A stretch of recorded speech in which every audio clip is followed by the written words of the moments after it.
Office wear dekat kalau I pergi kedai mana-mana sekalipun, even high end punya kedai, I takkan jumpa my size. Nama I Ain, antara di Kelang. Ada apa masalah bila pergi kedai kasut biasa?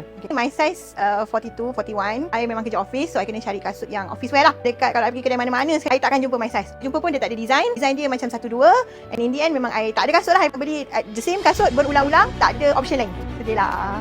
Tapi bila dah jumpa Pretty Fit, macam mana?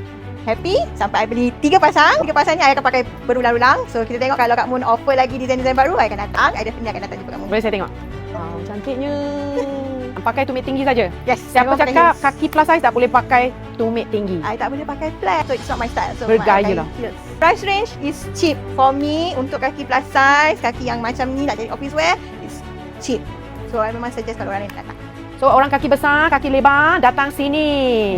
Okey, ada kasut raya juga. Ha, ya betul. Ada kasut raya. One of the reason I pilih sebab design dia ni macam bling-bling juga. Lawa kan? Lawa.